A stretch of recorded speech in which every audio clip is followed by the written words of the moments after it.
Alright everyone, welcome to another episode of EVE Online. And in this one we're going to cover another form of tanking, and this will be shield tanking. Here we are, we're sitting in Luce next to this wonderful looking temperate planet. And if you were to give an idea of how small you are, let's just zoom out here. There we are in proportion to this massive planet. But anyways, so we covered armor tanking, which is this middle one here. And now we're going to cover shield tanking. Now the ship I have here is the Novitas? It's the one that looks like a fish, this one here. Yeah, Novitas. Which is not a shield tanking ship, however, it should suffice in helping and explaining. So one of the main differences between shield tanking and armor tanking is your shields passively regenerate over time, so that helps in the effective hit points for shield tanking. Another thing is it gives you a little bit of a buffer in helping you run away. So essentially, once your shields are gone, since you're optimized for shield tanking, your armor and your structure are going to go away significantly faster. So once your shields are gone and you know that there's no way you can destroy that ship, this gives you a bit more of a buffer and flying away. So now let's kind of cover the different modules you can have for shield tanking. And here they are. It's not as extensive as armor, and they're a bit more intuitively named. So we can start with the shield booster, and obviously it does what it does. It boosts your shields. And you can see there's different classes. Since we're a smaller ship, look at the small ones. And as you can see, there's all sorts of flavors and tech levels of them. And we'll just cover the most simple one, which is the civilian shield booster. I should also mention just about all of the shield modules cover a mid slot, whereas armor covered low slots. So that's another difference to it, and something to keep in mind when it comes to flying a shield tanked ship. And while mid slots are usually used for speed and tackling, and in the case of this, for data analyzers and relic analyzers, it frees up your mid slots, which can be used to amplify your damage. So let's get back to this. Shield boosters boost your shields. They boost them a set amount. For example, this one gives a 7 hit point bonus with... Yeah. It's like while it's active, it gives you a bonus to it. Let's look at another one here. Yeah. So this gives you an active bonus of 52 hit points while it's up. And this is a recharge ability, very similar to the remote armor repairs. This is the shield version of it. And whoops, as you can see, there's the one for you, and then there's the one for you can use to boost the shields of another player if you have that you can do by yourself, or always there's a ship that specializes in that. And I know the Caldari most certainly have one. And if I was a guessing man, I would say this one. Dang. Here, this one. The Bantam. Remote shield boosting. So it increases the amount and reduces the activation cost, and greatly increases the range in which you can do it. So there you go with that. And let's just take a look at it again. You can kind of see that the activation time is much quicker than that of the armor repair, but the bonus is much smaller, so it kind of helps. I don't know which one is essentially better at repairing. I guess you can do some math and figure it out, but you also have to factor in the bonus of the initial replenish rate of the shields. And now we'll go to the extenders here, which increase the bonus a flat amount, which I was a little bit confused initially, and I thought the boosters did that because it boosts it, but I was wrong. This one extends it.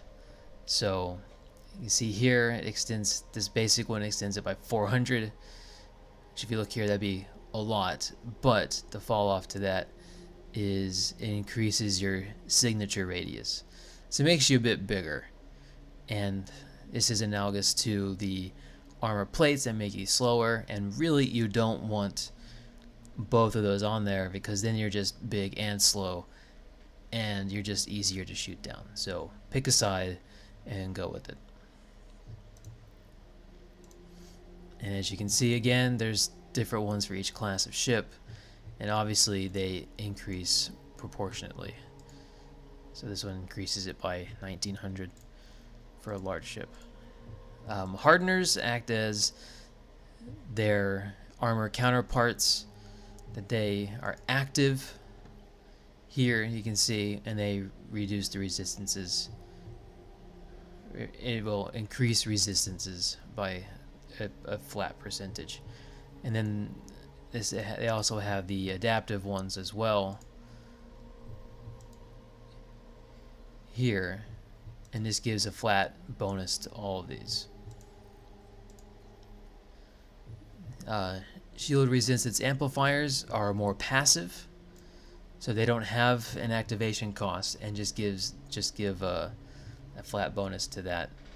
Not as much as the hardeners, but they're just there. So if you don't have the cap to do adaptive or to do active resistances, this is a good way around. And I think they even have lower requirements too. Let's see, that's just 10, whereas this is, yeah, so it has less requirements as well. So this is where it gets a bit different when compared to armor, is you can actually manipulate your capacitor to help with your shields, and those are what these two are here. The Flux Coils, as you can see here, increases your shield recharge rate while lowering maximum shield capacity. Oh man, I got that wrong again. That's the power relays. This one here reduces your shield hit points, but greatly increases your shield recharge bonus. So this is more of like you're gonna tank based off of just the initial recharge rate. And I don't know if they stack or not. I think they do, and it's just, for each one it decreases your hit points by that much. So just a different way of tanking. This is more of just your tanking based off of the general replenishment of your shields. And you can see there's all sorts of ones with that. Power relays is what I was referring to, where this manipulates your capacitor to increase your shield recharge rate. So this one does it by reducing capacitor, while the other one does it by reducing your total amount of shields. And there's all sorts of levels for that as well. Shield rechargers just flat out improve the recharge rate of your shields. Not by as much as the other ones, but there's really no downside to this. And really that kind of covers it. So to kind of review, the boosters just add, they essentially, you can think of it as repairing your shields. This one does it to your ship, the remote does it to another ship. Extenders flat out increase the amount of hit points your shields have. Hardeners are active resistances. They have bit higher requirements and require a capacitor, and you have to actively use them. But they give higher resistances to those respective ones, and that has an adaptable one. The resistance amplifiers are passive, have less requirements, but also have less resistances, and there's no adaptive. Shield Flux Coils give a shield recharge bonus, so that's what the rest of these do. But this one does it at the expense of max shields. This one gives recharge bonus, but at the expense of capacitor recharge. And the last one just gives a flat bonus to shield recharge rate. It's a small bonus and doesn't really have a downside to it besides taking up slots and CPU and power grid. So there's really no downside as far as capacitor or max shields go, but it gives it less. So there you have it. This is shield tanking, and as you can see, there are a bit other ways of doing it when compared to armor. The modules are not as extensive as armor tanking, but just another way of going around it. And I don't recommend doing both shield and armor tanking, but as always, you feel free to do whatever you want. This is your game, your ship, and if people tell you you're doing it wrong, you can just ignore them. You can figure it out. If your ship's dying a lot, then you may be doing something wrong. But as always, it's up to you. Have fun playing the game, and as always, fly safely.